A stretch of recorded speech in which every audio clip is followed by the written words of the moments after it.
Hey everybody, Ricky Racer, back with another update on the progress on the solar power system on the big girl.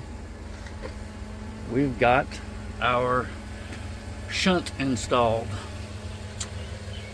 This shunt allows me to monitor the battery level. It's like a fuel gauge. Sorry for the blocking of the camera there. So here's the